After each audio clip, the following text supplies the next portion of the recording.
our river and the Guadalupe River. And it's not only a source of recreation, which a lot of people, that's the first thing that comes to their mind. It's, you know, it's a source of our water.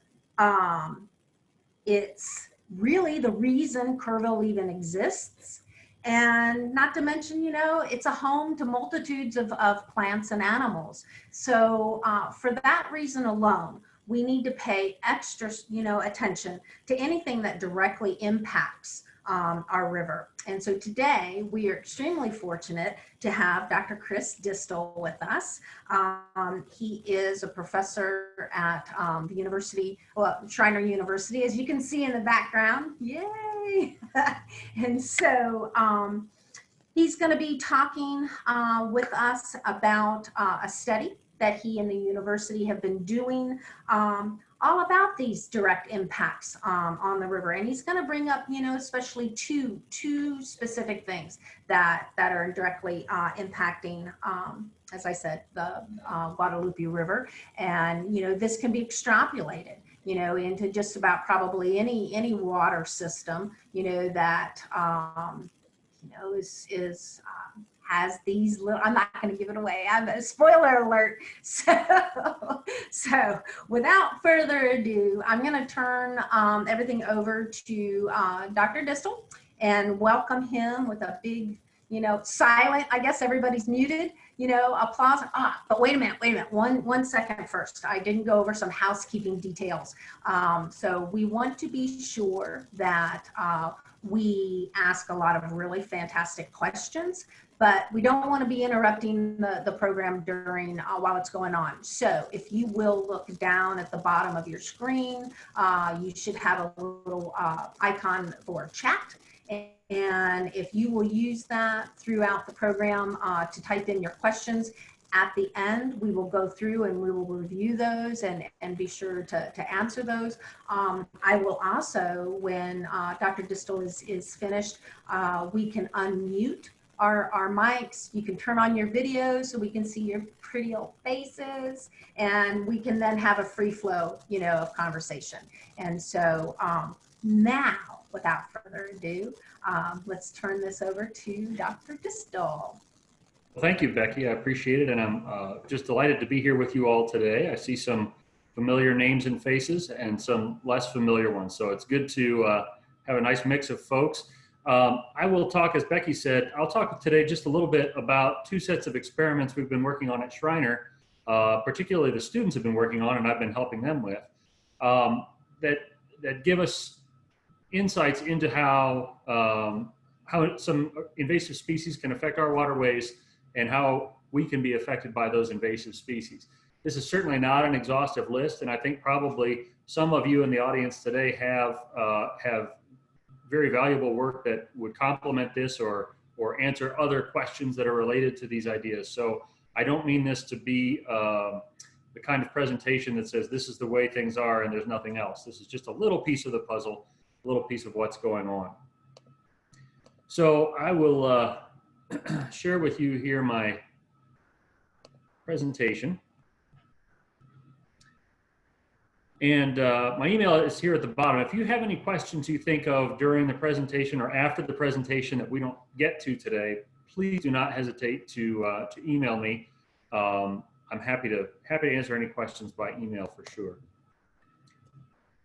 So invasive species are a tricky thing. They're a complicated issue because, well, really for a lot of reasons, but one of the questions that comes up is why do invasive species persist in our area, in other areas, whether they're terrestrial or aquatic? Take this carp, for instance. Why do several species of carp from Asia persist in North American waterways?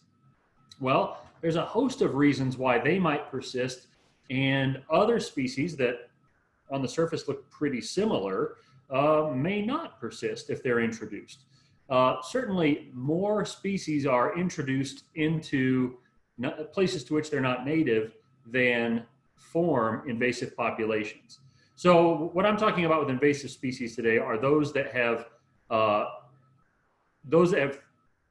to the point where they're thriving in a in a self-perpetuating wild population. They're making offspring. Those offspring are growing to maturity and making other offspring too, whether they're animals or plants. Why should we care about invasive species? You know, it's fine. We walk outside and we see various kinds of birds, for instance. One of the common birds to see in Kerrville, especially around downtown Kerrville, are rock pigeons. They're technically invasive. Why should we care? They're pretty. They are approachable. They remind us that there's wildlife in town. Depending what part of the world you live in, they may be a reasonable food source. So why should we really care about invasive species? I think there are a lot of reasons to care about invasive species. One of the ones I'll focus on most today is the idea that they pose a real threat to Texas's natural history, in this case, Texas. They're certainly not the only threat. And in every case, we really need to remember that in order for an exotic species to become invasive, it really has to happen because of human action and subsequent inaction. So the idea that certain invasive species need to be restricted, hemmed in, culled, there are lots of important conversations to be had about those. But in every case, it's not the fault of the animal or plant that it's here. It's always the fault of the people who made it get there. So some of the things we often think about with invasive species that interact with each other are these negative ideas of being potential predators to our native species or potential competitors with our native species. I focus on competition a lot in my research, and my students do as well. But there are certainly other reasons to consider what might be going on with invasive species. Some of them may bring in a disease with them, or they may help an existing disease to thrive and to get to native species more effectively. Some invasive species modify the habitat they're living in ways that the habitat wouldn't be modified without them. And so they may change the soil nutrients, or they may change the overstory or something like that. But then there are other reasons to consider invasive species, and some of these may be, benefits ecologically.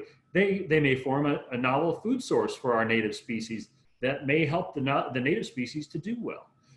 They may, in fact, make a habitat more stable. Stability is really, it can be measured, and ecology has different ways to do that mathematically, but at the end of the day, stability is a human implied or applied label. So what looks stable to me may not look stable to somebody else. So there are lots of interacting factors. These things all play off each other. They all affect whether there are impacts on the economy, positive or negative.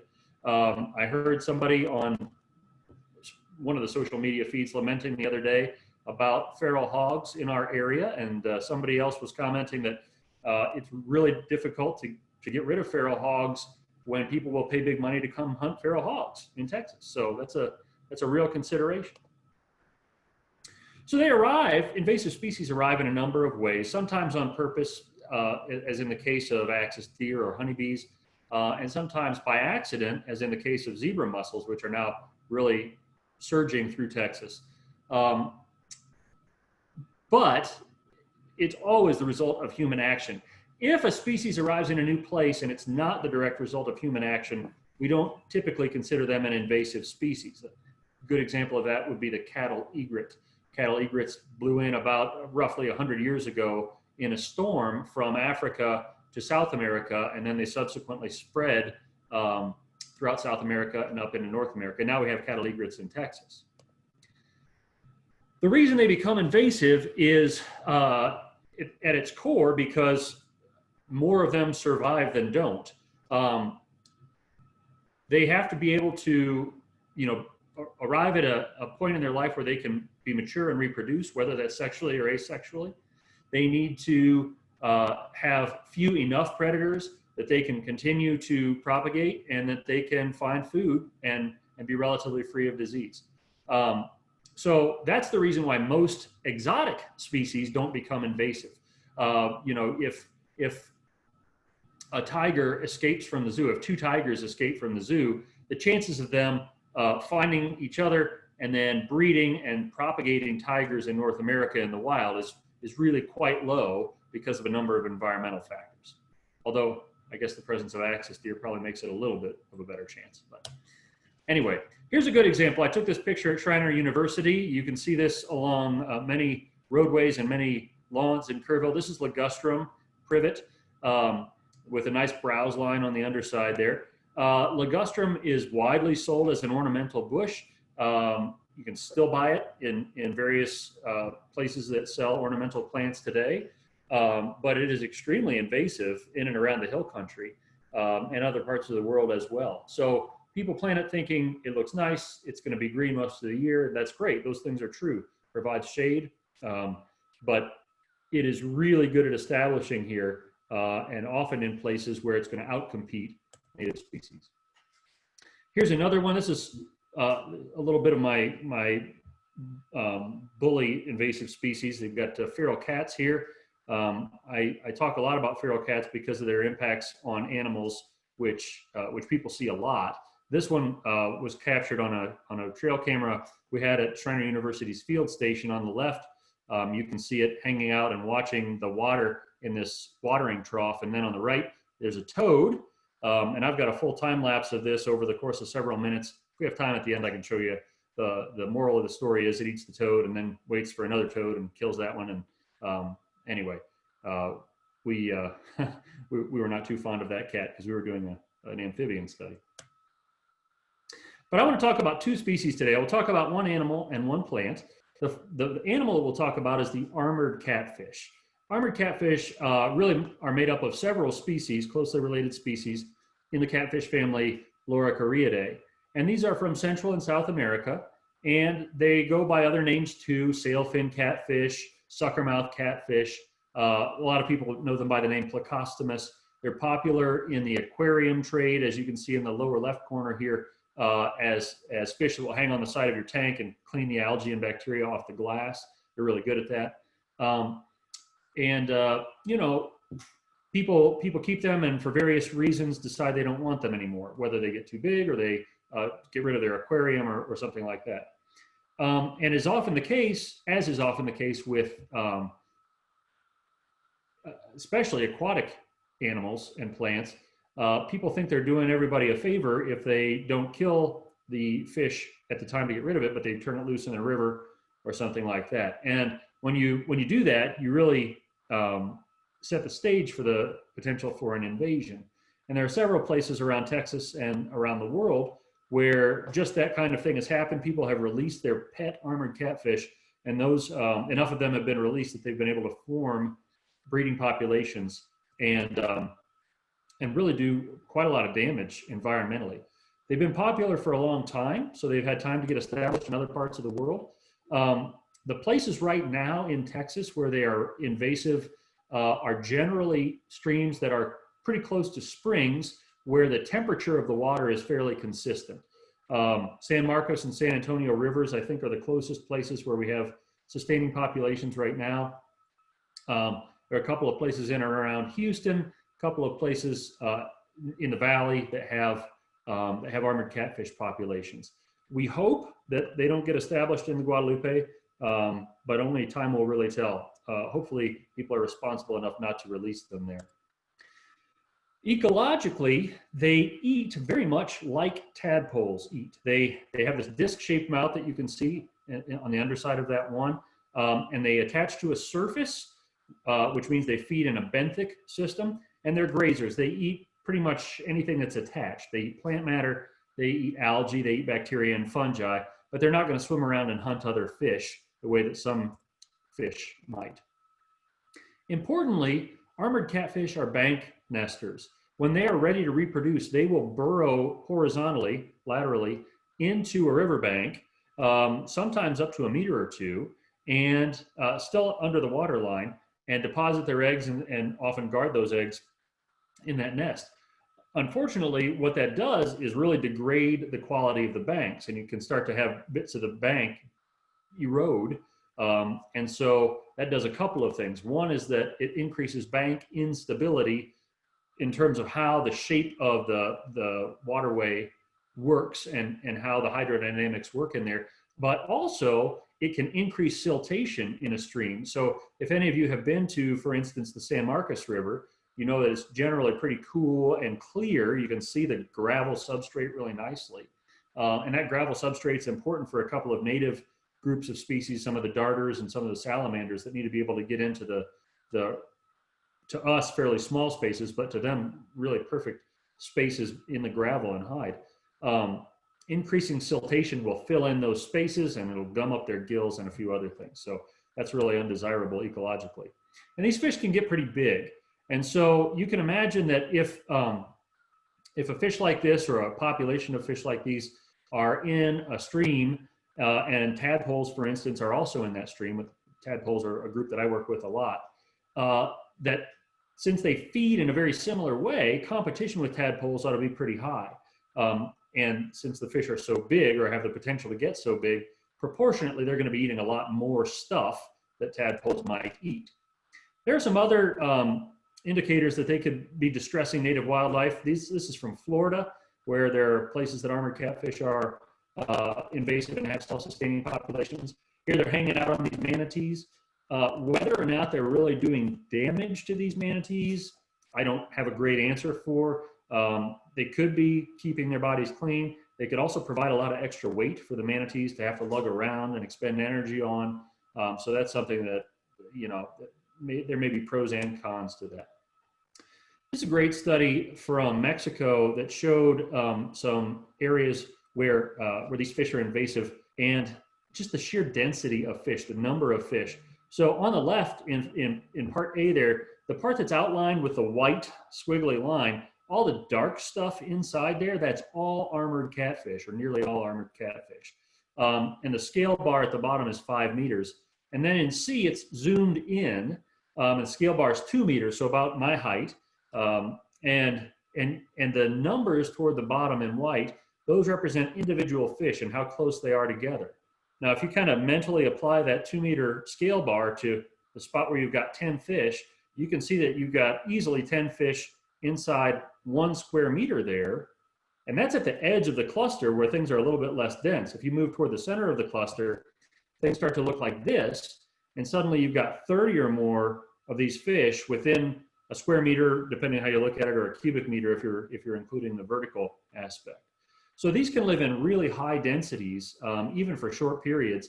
And they may cluster together like this at night, spread out, feed on lots of things during the day, and then come back together. So we started to ask some questions about what role they may play on tadpoles in particular. And I look at tadpoles and amphibians a lot because amphibians are disappearing globally faster than any other terrestrial vertebrate group. And we are terrestrial vertebrates. Many of the animals we rely on are terrestrial vertebrates. So thinking about the things that are good for them and bad for them can be an important reflective lesson for us. But also they're an important part of Texas's natural history. Tadpoles are also benthic grazers.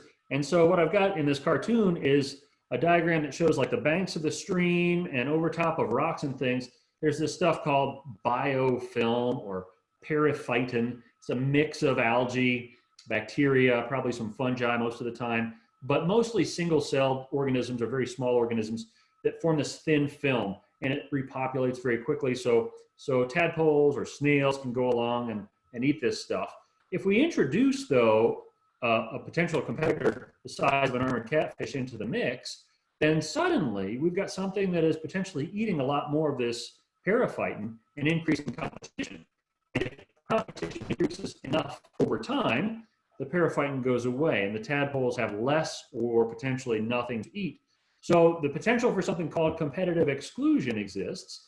And that, that is one of the ways that that armored catfish may be having a really significant negative effect on tadpoles and amphibians that hasn't been studied before. So they could potentially be lost.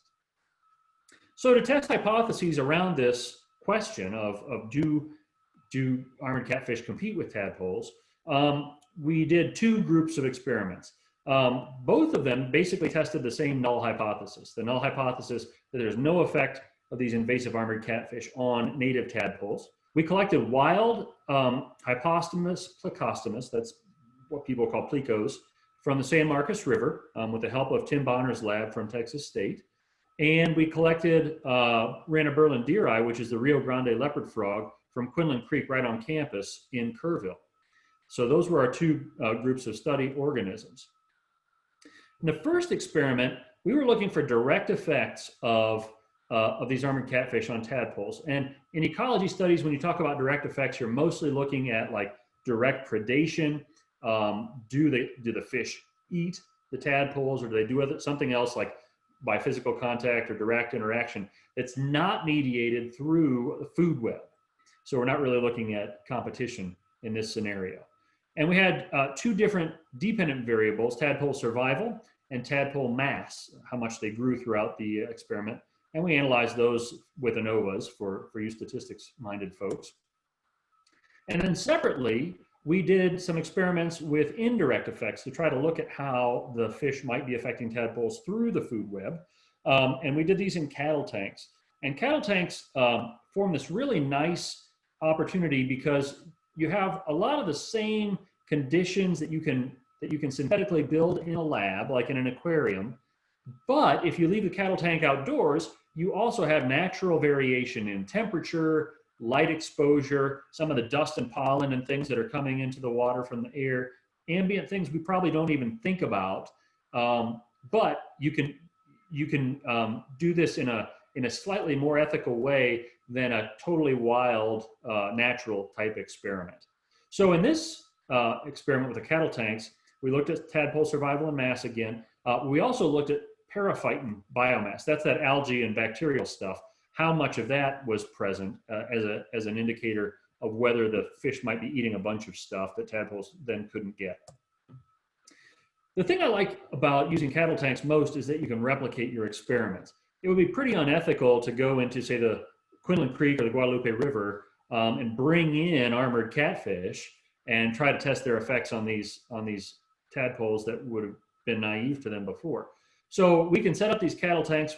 We can have multiple replicates of the same treatments in the same conditions. And so we can capture some of the variability that's due probably to the individual animals that are involved. And then at the end of it, we can collect them back up and not have them released into the native waterways.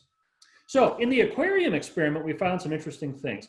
We found a significant effect of the presence of fish on tadpole mass. Essentially, the tadpoles that were raised with no fish grew, and the tadpoles that were raised with fish did not grow.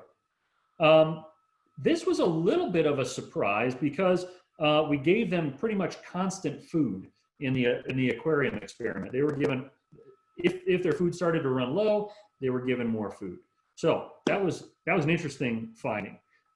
We also saw a significant effect on survival. So I want to really emphasize that if we take this kind of to the next order of thinking, if not as many individuals survive, not as many tadpoles survive, you would think that the ones that did survive ought to get bigger because there's less competition for food. But in the last slide I showed, the ones that were raised with fish on day 7 there with fish, they're not any bigger. So that's the relatively fewer that survived at the same size they were when they started. So really some interesting results here. We're seeing some direct impacts of the fish on the tadpoles. The other thing I really think is fascinating about this study was that in the group that had fish, the ones that didn't survive were not eaten by the fish. And that is super rare in fish studies. Even fish that we consider herbivorous, like carp, the studies that you see with tadpoles have tadpole mortality and disappearance. The fish are eating the tadpoles, probably once they're dead or dying. But at any rate, we did not see these fish eating the tadpoles. So that was very interesting. So then we go to the cattle tank experiment. And here's where things got even more interesting and surprising. The p-values that you see on the right side here, all of them are above 0.05. What that means in summary is that there were no significant effects on any of these dependent variables. The presence of fish did not affect tadpole survival, did not affect mass, did not affect developmental stage, and they had no measurable effects on the periphyton biomass. What's going on? We've got this lab experiment that says there are direct effects, and this mesocosm experiment, cattle tank experiment that says there are not. So we don't know the answer to that yet. The amount that you saw right now has been published in the journal Bios by several of my students already, but the next steps are still in development. We don't know whether this is because, one, perhaps interspecific competition isn't happening. Maybe it is that the fish aren't actually competing with the tadpoles for the same food source, and that they were in the aquaria, that they were possibly dying, the tadpoles were dying because maybe they were getting bumped by the fish too often, or perhaps something in the fish's waste was, even though we were cleaning the water on a regular basis, perhaps there was enough of something there to cause them stress or to be toxic. It's also possible that competition is present, but that it's offset by something else. One of the common things we look at in benthic grazers is coprophagy. Coprophagy is the behavior where an animal consumes feces, either their own feces or someone else's feces. And although that sounds kind of gross, there's a lot of nutrients in feces. And so it's possible that the fish are eating periphyton, the tadpoles are eating the fish's feces and getting the nutrients they need from that. It's possible that chemically the fish are cycling nutrients in a way that increases the nutrient content in the algae itself, and that's benefiting the tadpoles so they're not dying off. And it's possible, some wild studies from California and a few other places have shown that some of these benthic grazing fish can remove sediment from the top of the algae, exposing the algae, and that means that the tadpoles can eat the thing that is most nutritious more effectively, and therefore they get more for less. So that's a possibility as well. Obviously, there are some spatial constraints here. In an aquarium, there's a lot less space for a fish and for tadpoles to move around than in a 300-gallon cattle tank. So it's possible that some of the physical interactions just weren't there in the cattle tank. We're still exploring these ideas. There's a lot going on here that we just don't know. That's one of the beautiful things about science. We often end up with some answers, but even more questions. So ours was the first study to look at the effects of these armored catfish in an exotic scenario on any native benthic grazers. We saw that there are direct effects on tadpole survival and mass, but we still have a lot of questions to answer because we don't know how they were how the tadpoles were able to survive so well in the cattle tanks. So that brings me to the end of my animal story, but I do want to talk with you a bit about plants as well. We think about aggression among animals sometimes, but plants can be aggressive too, just not often in the same way. They don't bite per se, but I want to introduce you to Chinaberry. This is one that we've got around Kerrville and throughout the hill country quite a lot. In fact, Chinaberry is an invasive species throughout many of the southern states, as well as New York State, interestingly. Not a contiguous population there. Chinaberry is a pretty tree. In many of the same respects that I talked about earlier for ligustrum, it grows quickly. It's a nice shade tree. It's hardy in this area. It's got these pretty purple and white flowers and these golden berries that are a little bigger than a pea, a little smaller than a grape. In autumn, it's very easy to see these trees, and in early winter, as you look around and drive around, they're the leafless trees that have clusters of golden berries that sort of look like golden grapes up there. So there are a lot of reasons that Chinaberry can be a problem potentially for native plants, but I want to focus on native animals. The biggest problem I have with Chinaberry is that in every situation I've checked, gravity still exists. And so when gravity exercises its forces on these berries, they fall off, they end up on the ground. And in many cases, here in the hill country, is not a big stretch to imagine, during the next rainstorm, a lot of these berries wash their way downhill and end up in streams. So that's not in and of itself necessarily a problem. Like we talked about earlier, that could be a new nutrient source for the stream.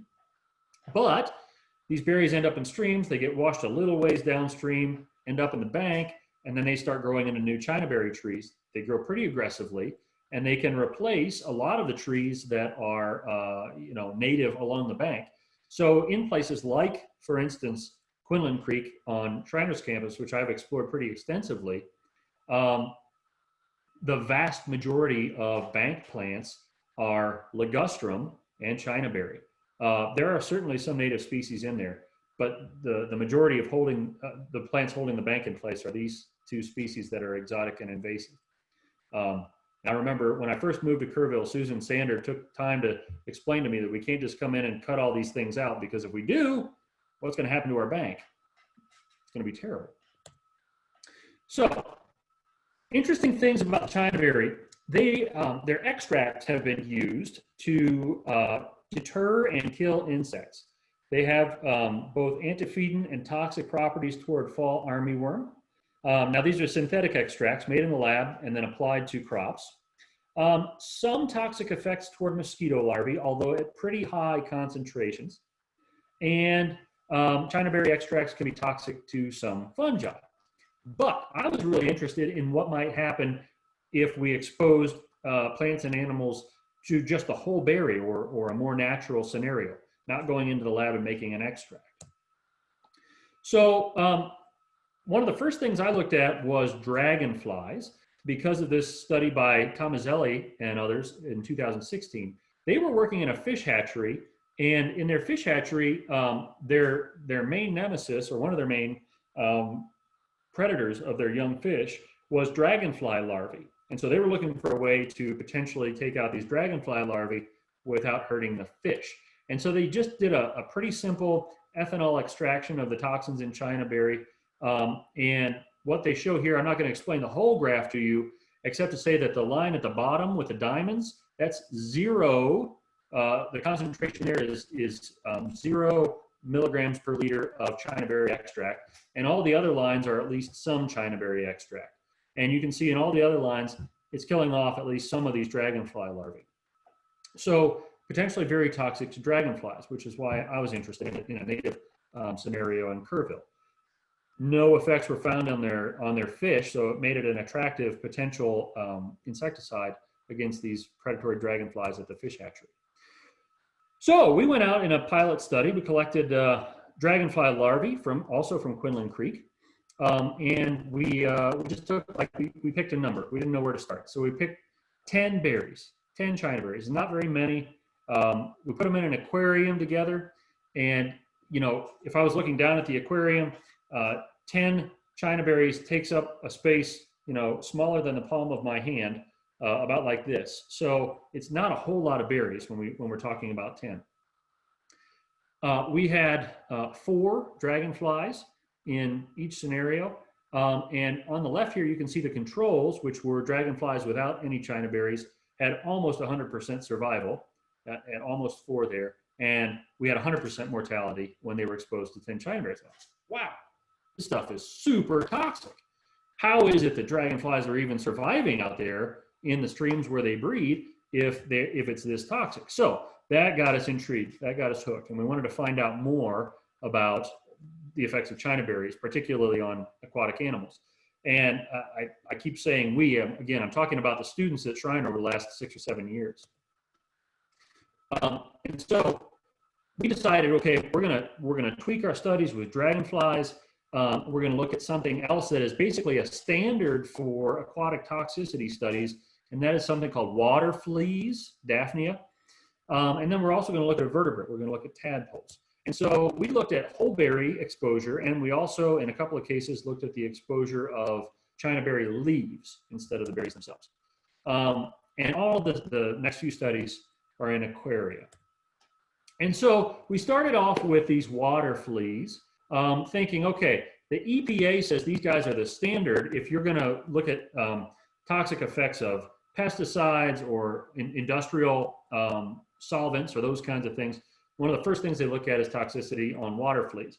And we found no significant effects on the water fleas in terms of survival, which was a little alarming given how strong of an effect these had on the dragonflies. We also, in this study, we varied the number of berries. We said, okay, we know from dragonflies 10 is super toxic, so let's just back it off. So we did either 9, 6, or 3 berries, or no berries to compare. But again, we found no significant effect on these Daphnia, these water fleas. When we modified the number of berries, we found a marginally significant effect on dragonflies. Now, there are a lot of factors that play into this, and I'm happy to answer questions about those at the end. That might be its own lecture. But really, the important part here is we saw that in some cases there was a depression of survival among the dragonflies. Not quite what we predicted from the pilot study, but and then we looked at tadpoles, and we found that as you increase the number of berries, the effects on tadpoles were significant as well. Tadpole survival.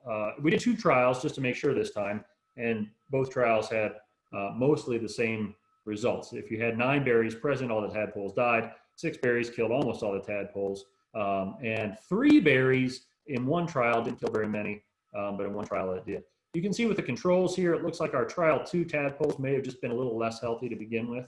That might affect the results from the 3 berry system, but certainly from the 6 and 9 berry system, we see some strong effects.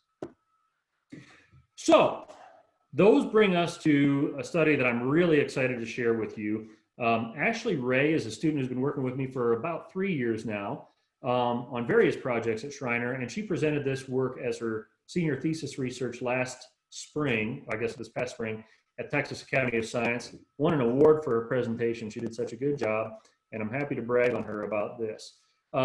We looked at the effects on crayfish. Nobody's looked at the effects of Chinaberry on crayfish.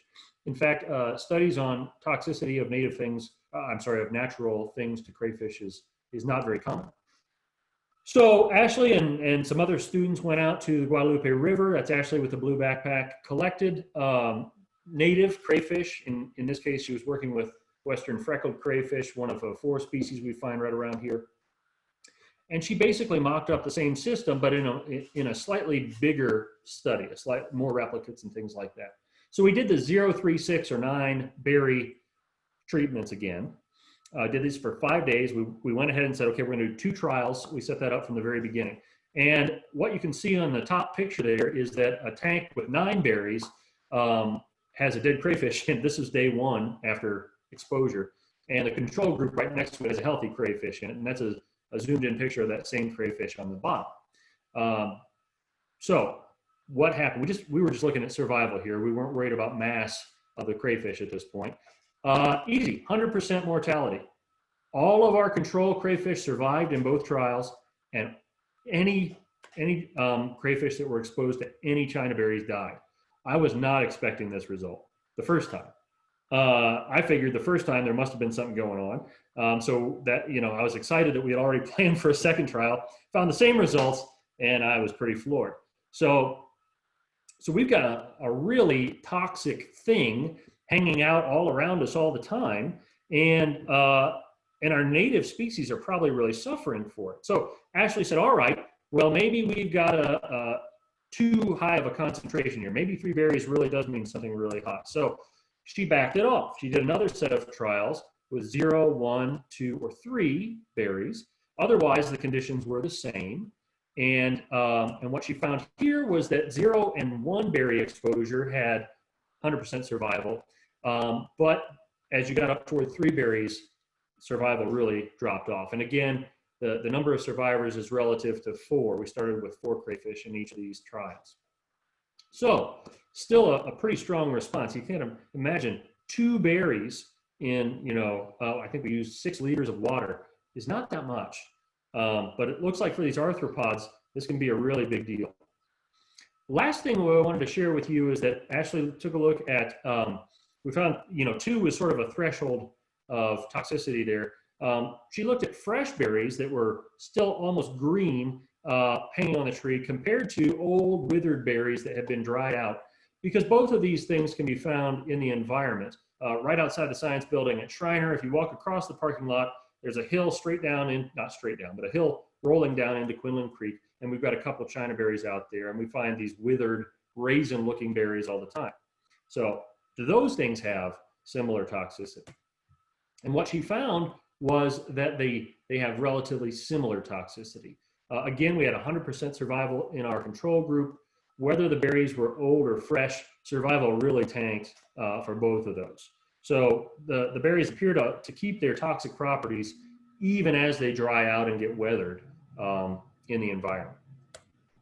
So Ashley is planning on teaching the next generation of students. She's planning on graduating in December, but teaching the next group how to do these studies. So we're going to look at the effects of leaves, Chinaberry leaves, and Chinaberry wood on crayfish, and also expand that into other aquatic species. So collectively, what does all this mean? Working with invasive species is a complex issue. This is not a surprise, it's not news, but it is a great reminder that there's a lot going on here. There are some real implications, I think, for habitat management, especially around aquatic systems with Chinaberry. I think we take a whole lot for granted, but some recent studies have shown that since 1970, so in approximately the span of about 50 years, the number of insect individuals globally has dropped by vast numbers. In a few places, it's been over half of the individuals you would expect to find. So really substantial changes. In many cases, it's not happening fast enough where we notice all that much. Like, you might walk outside on a summer evening and say, yeah, look, there's still lightning bugs, there's still mosquitoes, there's still beetles flying around knocking into my head, but the sheer number of them is much, much lower. We have lots of opportunities. I'm certainly open to ideas about what kind of research questions might be interesting to folks in our community. I do a lot of work with undergraduates. All my research involves undergraduates, and they're always looking for new questions to ask, new hypotheses to test. So there's a lot going on here. So with that, I just want to thank some of the undergraduates who've done a lot of work with us. Ashley Ray, I mentioned already. Josh Medovich is a local student, graduated a couple of years ago. Christina Hinojosa and Alyssa Mackey both contributed quite a lot to this work. And then we've got several classes at Schreiner that if you take the class just for a semester, you are signing up to do original research. And so those classes contributed to these studies as well. And with that, I'm happy to take any questions that you may have. I appreciate your time and attention. Whoops, jumped ahead there. Will it? So, Chris, we had a couple folks type in as we were going along, and Ron and Janice are interested to know that did the Chinaberry extract include the seeds or only the flesh? That is a great question. I would have to go back and look at that Tomazelli paper, and I may have it on this computer. I may be able to look that up here in a minute. I think they took the whole berry and put it in ethanol to draw out the tocopherols. So I think, you know, theoretically seeds would have been included in that, but I don't think they did like a flesh-only extraction or a seed-only extraction in that study. But I'll be able to check that here in just a minute. Okay, great, great. And then Eldon is asking about the toxicity of nandina berries. He's been working for a long time to kill off his nandina bushes. Mm-hmm. I don't know, Eldon. I have not worked with nandina at all. I haven't, to my knowledge, I haven't read about it specifically as a potential source of toxicity for these critters. But I'm going to write that down. I think that sounds like a cool, at least if nothing else, we can do it as an outgroup of our next toxicity run with Chinaberry. We could have Chinaberry and the same mass of nandina, for instance. With the nandina, Eldon may be referring, and Eldon, you can unmute yourself too. But I know that there's been reports, especially when the cedar waxwings are migrating through and they come down on the and start eating off of the nandina bushes, and then you have this prolific die-off. And so I know in the avian studies have been shown that these are pretty toxic. Yeah. According to an Audubon source, they contain cyanide, alkaloids, and hydrogen cyanide, which are poisonous to all animals. Yeah. Well, I think we should consider getting undergraduates involved then. Absolutely, that'd be a great study. We're very safe with our toxicity studies. We don't put them in any unusual amounts of danger. Katie is also curious, are there Chinaberry removal projects going on? It's her understanding that in Houston, they're just overrun with Chinaberries. That's a great question. I'm not familiar with any locally. Like I say, they are so good at growing in the banks of streams that, so if you're doing Chinaberry removal in your yard or in parks without streams right close by, I think that would be relatively easy and probably relatively safe, especially if you had a larger potted tree that you could replace that Chinaberry with. You may, that scenario may not feel a whole lot of change if you cut off a Chinaberry and plopped in a sycamore or an oak tree right nearby. But removing them along the banks is a much trickier issue because something ought to be, I think ethically, ought to be present to help hold that bank in place while new native plants get established. And that's very tricky. And I'm not even in a scenario like that. I hate to say I'm not even as concerned, but I'm just as concerned about the mature trees that are dropping berries as I am about all the old dry berries that are lodged in layers and layers of soil that would take, I'm not generally hopeless, but they would take decades to monitor and get rid of, if not centuries. I think, Chris, too, would we not be concerned, especially along the Guadalupe in removing, of course, replacing it with something, viable and native. But while we're doing that and waiting for these other trees to, somewhat mature, by removing that canopy and taking away some of the shade, are we not also now affecting the whole ecosystem of the underwater, the aquatic ecosystem? Absolutely. Yeah. There are not very many reliably shady places in the hill country. I mean, you find patches of shade, but certainly streams are one of them.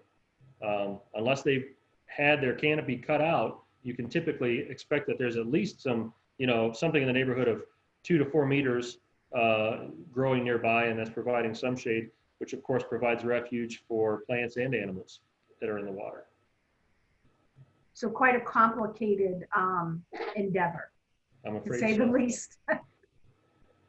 We had another just comment, Ron and Janice, that making note that, our native mountain laurels, they're considered toxic and poisonous as well. Sure. So, there's a lot out there going against our potentially, our aquatic creatures. So, yeah, a lot of plants have toxic capacity. Mountain laurels, I have not, I'll admit right up front, I have not dug much into, and I know you all who are doing Master Naturalist program and Master Gardener program probably know more about this than I do, but I'll just offer this. From what I know, mountain laurel have toxic effects on vertebrates. I don't know, maybe they do, but I don't know what their effects are on invertebrates. So that's one thing to consider.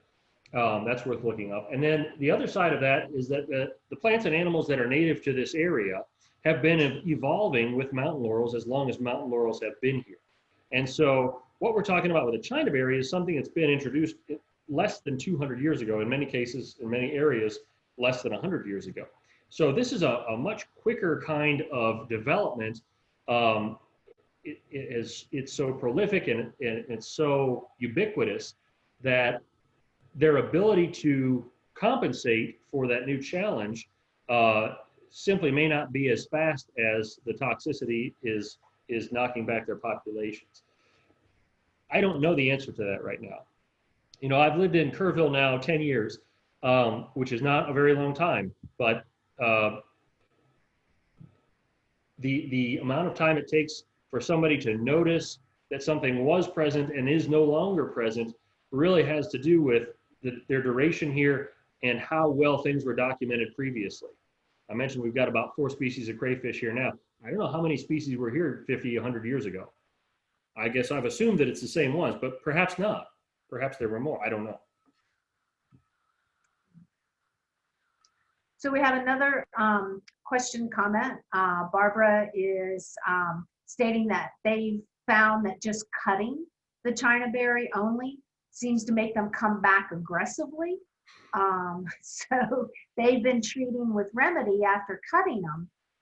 But their few Chinaberries on their property have been in pastures and not near a water source. So any ideas on treatment close to water? Boy,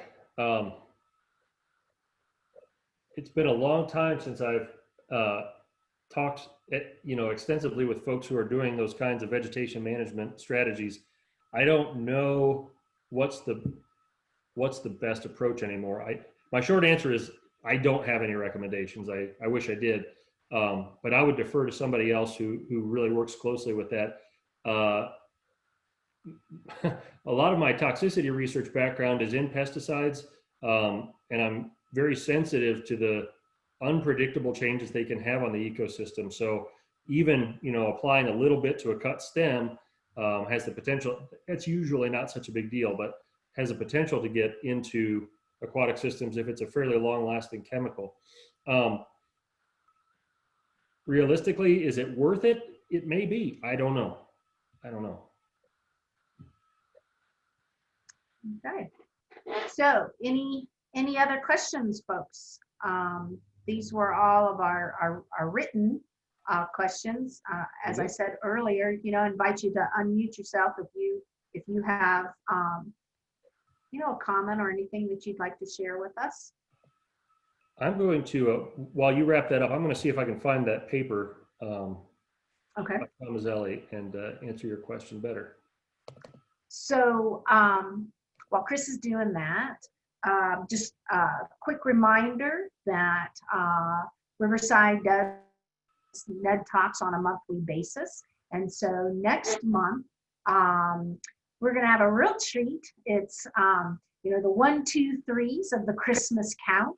So we're going to have our very own local Crystal Ledesma joining us. She is the coordinator for the Christmas count. That's a bird count for some of you that may not know that. And so she's going to walk us through some preparations and exactly why that's important for us to be doing that. So that'll be next month. Watch your email for time and date on that. And Chris, did you find it? I did. Okay. So it looks like, oops.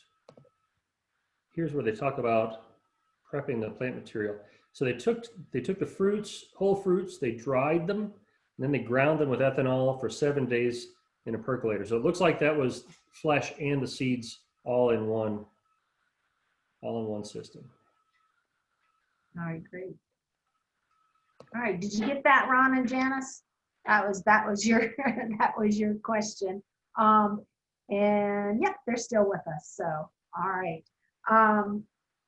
Well, I will let you know that if you wanted to review this talk, or if you wanted to share it with a friend or anything like that, check out riversidenaturecenter.org, and we will upload a copy of this recording, a recording on our website. Just look for the tab Learn With Us and go to the video library, and that will be there. So Tara Bush knows saying thank you, Chris. It was excellent.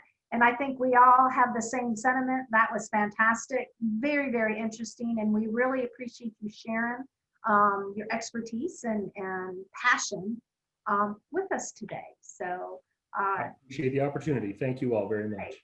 Awesome. So nobody else has any questions? Ready? No? Okay. Actually, I have just one more thing. Sure. I see, now that I see the guest list, I see that Ashley Ray is here. And so I'd just like to, everybody knows she was the one who was working on the crayfish project. So kudos to Ashley on that. Yeah, awesome. Thank you, Ashley. All right, so folks, see you next time. All right, thanks. Bye-bye.